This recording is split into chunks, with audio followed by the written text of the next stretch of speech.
Minister Andrew Holness was in Trelawney on Friday for the opening of the Falmouth Artisan Village. This artisan village stands as a testament to the power of collaboration, innovation, and dedication to preserving and promoting our rich cultural history. Mr. Holness says building the artisan village is a deliberate attempt by the government to ensure the diversification of the tourism product.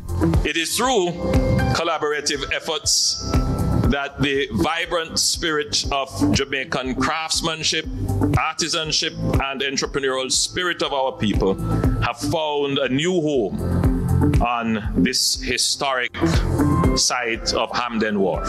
The construction was financed by the Tourism Enhancement Fund at a cost of $5.7 million. It is part of the $700 million Hampton Wharf development project. The village, which is the first of its kind in Jamaica, is poised to be replicated in Ocho Rios, Montego Bay, and Negril. I'm always happy to share spaces with young people who are enthusiastic and passionate, ambitious and industrious, and intelligent and innovative. And I believe that's a description for all the young people gathered here today.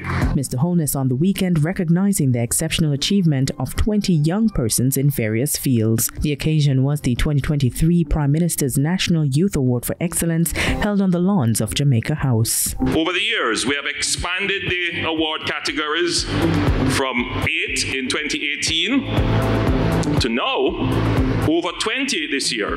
The categories include sports, agriculture, youth development practitioner, and youth serving organization.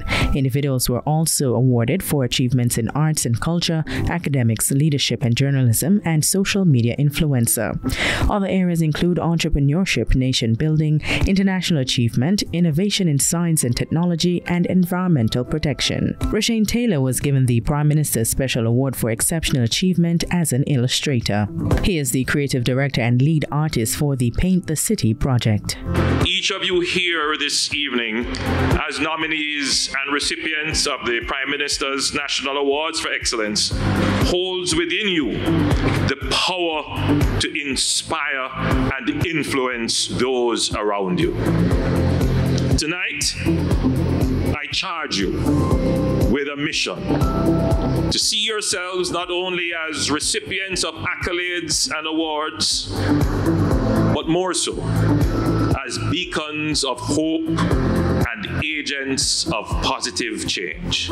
The Prime Minister's Youth Award for Excellence was introduced in 1998 to recognize young Jamaicans aged 15 to 29.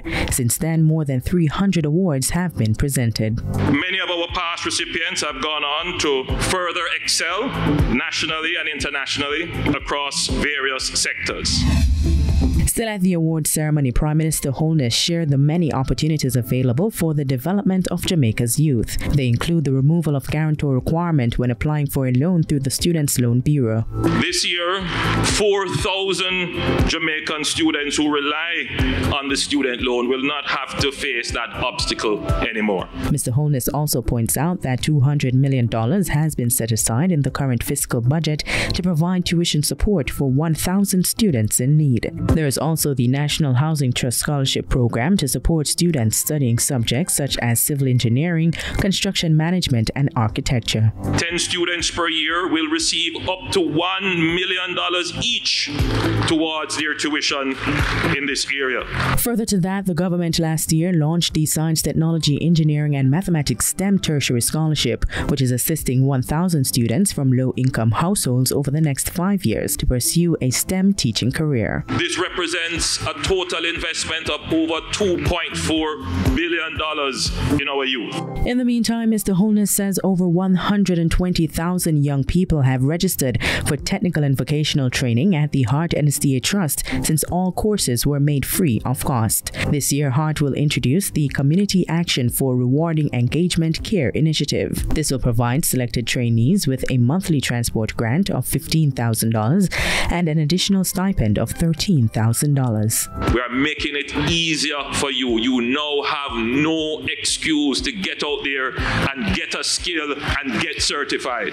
In addition, 6,220 young people have been trained under the Jamaica National Service Corps since 2017, with 4,259 matriculating to the JDF. Similarly, over 500 persons are gaining internship through the LIFT program. Under my administration, we have made a priority to advance our youth like never before.